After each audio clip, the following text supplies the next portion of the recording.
new White House task force is combing through thousands of pages of classified documents, and in the weeks ahead, they're expected to declassify and release some of them. What's their focus? Election fraud. And the concern is that this White House task force is going to be part of an unprecedented effort by President Trump to mount something no other president has done, to use various federal agencies to try to sway the outcomes of the midterm elections or discredit them in the eyes of the public. At the same time, the Justice Department recently sent letters to election officials in all 50 states.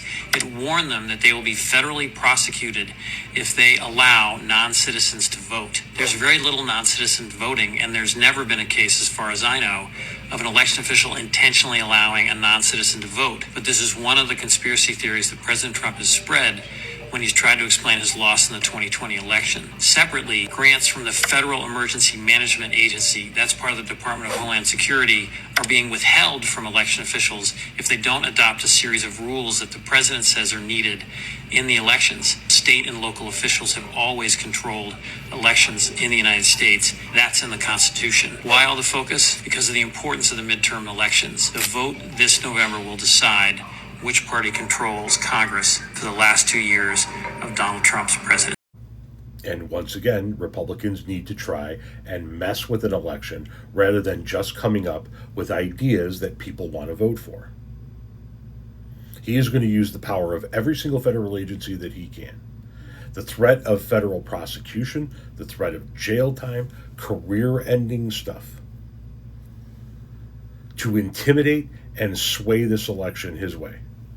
Because he knows, everybody on the planet knows, if the Republicans lose in the midterms, his presidency is done. He gets the next 2 years, but he's going to be ineffective. He is the biggest lame duck president ever if the Democrats win. If the Democrats win the House of Representatives, which they have a very high likelihood to do, his economic agenda is done.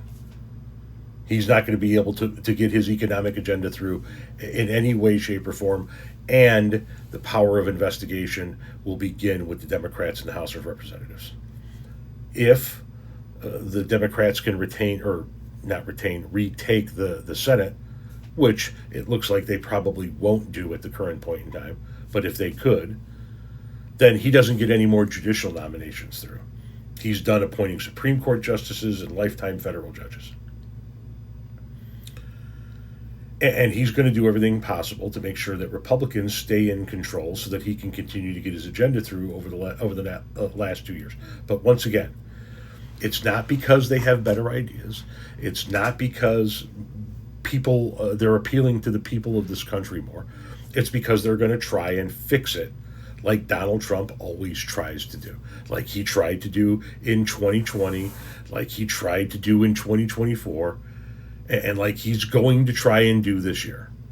Every intimidation tactic humanly possible will be laid bare for Donald Trump to try and sway this election.